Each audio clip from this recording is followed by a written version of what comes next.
l'Europe et l'Afrique aujourd'hui semblent être à la croisée des chemins. On a véritablement, d'un côté comme de l'autre, un besoin de redéfinir les bases de la coopération. Il y a à cela plusieurs raisons. La première, c'est que les défis sécuritaires ont changé. Ils requièrent des solutions, des approches, des mécanismes différents. Le constat de l'unicité des menaces sécuritaires, autant pour l'Europe que pour l'Afrique, est de plus en plus ancré dans les consciences.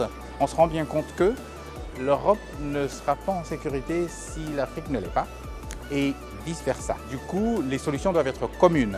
Élaborer des solutions communes dans un contexte d'asymétrie des relations est toujours complexe, toujours compliqué. Il faudrait s'assurer que la définition des menaces de l'un des partenaires ne s'impose pas à l'autre, mais que les menaces soient définies de manière conjointe pour que les solutions puissent être bénéfiques pour les deux parties. C'est un travail de longue haleine, mais les débats aujourd'hui au forum ont démontré que les partenaires sont de plus en plus ouverts à en parler et aux besoins publiquement.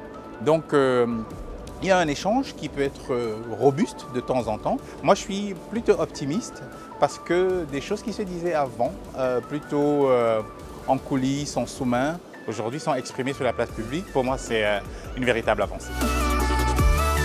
Pour quelqu'un qui n'avait jamais assisté à un forum de Dakar, je pense que cette édition du forum de Dakar cochait toutes les cases.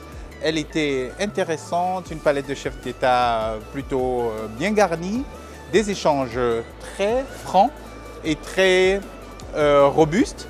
Et je pense que c'est de bon augure pour le reste du forum.